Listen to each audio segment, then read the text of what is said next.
हाँ, तो मेरे प्रिय छात्र छात्राओं, 10वीं वर्ग के हमारे मेहनती छात्रों, विद्या मंदिर शिक्षण संस्थान दलसिंहसराय की तरफ से हम फिर आपकी सेवा में नए वीडियो के साथ हाजिर हुए हैं। पिछले वीडियो को हमें विश्वास है कि आप अच्छी तरह से देखे होंगे। उसमें हमारा प्रयास कहाँ तक सफल हो पाया है, इसकी जानकारी तो आप ही लोगों के ऊपर निर्भर है, आपके कमेंट पर निर्भर है। बीच में कोरोना के कारण जो बंदी का दौर चला, उसमें कुछ दिन तक हमारा ये कार्यक्रम स्थगित रहा था। हम फिर नए वीडियो के साथ 10वीं वर्ग के लिए मैथ में जो पहला चैप्टर है वास्तविक संख्याएं, उसमें जहां तक हम पढ़ा पाए थे, वीडियो बना पाए थे, उसकी कड़ी को और आगे बढ़ाते हुए हम फिर आपको चैप्टर वाइज नई नई जानकारियां देने का प्रयास करेंगे।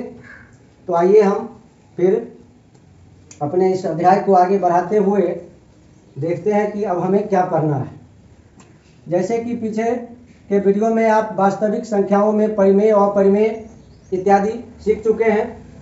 आज इसमें दो प्रमुख क्वेश्चन आता है, वो आपको हम बताने का प्रयास करेंगे। जैसे पहला क्वेश्चन है, दर्शाएं कि किसी विषम धनात्मक संख्या को या पूर्णांक को 4k+1 या 4k+3 के रूप में व्यक्त किया जा सकता है। अगर आप इसमें 4 वाली, यहाँ पर ये भाजक है, ये भागफल है और ये शेषफल है। अगर भाजक के रूप में यहाँ 4 दे के आप इस प्रश्न को सॉल्व करना सीख लेते हैं, तो अगला में आपको मिलेगा 6k+1, 6k+3 या 6k+5। तो इसको जरा गौर से सीखिए। अगला क्वेश्चन आप खुद ब खुद प्रयास करके अच्छी तरह से हल कर सकते हैं। इसको बनाने का तरीका देखिए। किसी विषम धनात्मक पूर्णांक, तो मान लीजिए, माना ए कोई, अभी हम केवल धनात्मक पूर्णांक मानेंगे, ए कोई धनात्मक पूर्णांक है। तो जैसा कि हम पीछे पढ़े हुए हैं यूक्लिड विभाजन प्रमेयिका के अनुसार, इसलिए इसे a = bq + r के रूप में व्यक्त कर सकते हैं। ये यहाँ पर बताना आवश्यक अब नहीं रह गया है कि इसे हम किस तरह a = bq + r लिख सकते हैं। पीछे के वीडियो में ये स्पष्ट बता दिया गया है। a भाज्य, b भाजक, q भागफल, r शेषफल। यहाँ पर हमको b के स्थान पर 4 रखना है। यहाँ b = 4। तो जब भाजक के स्थान पर हम 4 रखते हैं तो स्पष्ट है कि शेषफल 0, 1, 2 या 3 ही हो सकता है। आपको पता है कि शेषफल कभी भी भाजक के बराबर या भागफल से बड़ा नहीं हो सकता। तो 4 से कम, यही 4 विकल्प हैं। कोई भी आ सकता है। किसी भी संख्या को अगर हम 4 से भाग दें तो पूरा कट गया तो 0, और नहीं तो 1, 2, 3, यही शेषफल आएगा। अब हम इन चारों शेषफलों पर बारी बारी से विचार करते हैं।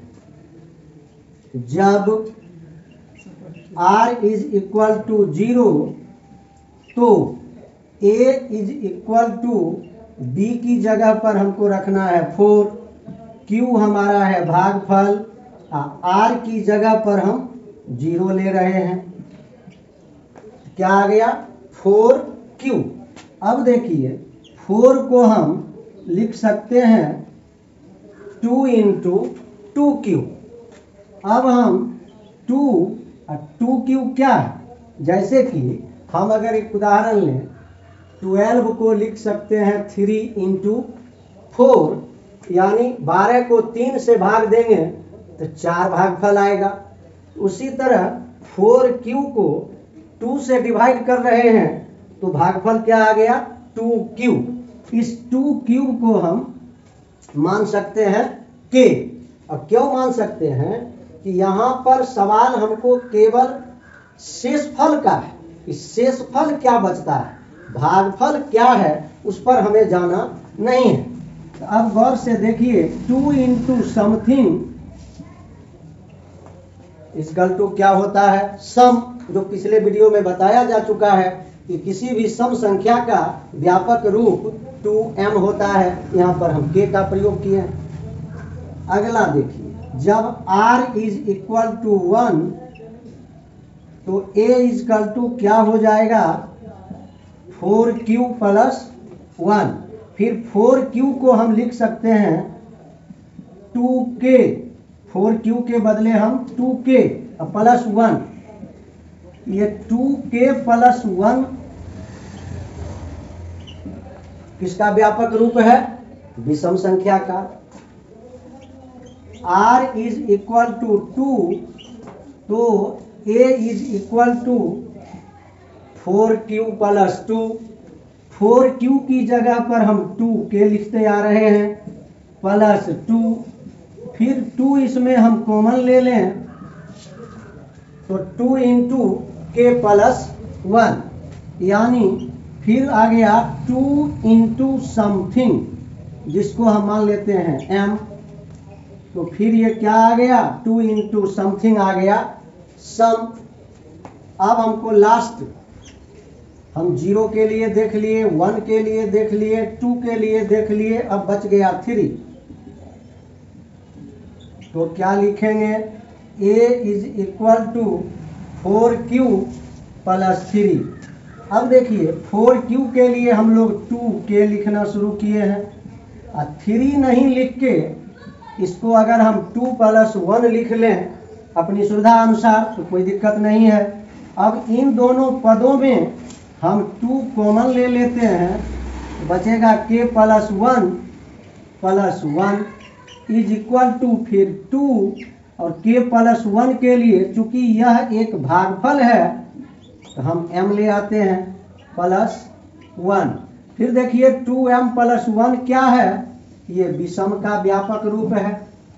अब हम गौर से इन चारों ऑप्शन पर ध्यान दें कि जब हमने r की जगह पर 0 रखा तो रिजल्ट हमारा सम है, 1 रखा तो विषम है, फिर 2 रखे तो सम है, और फिर 3 रखे तो विषम है।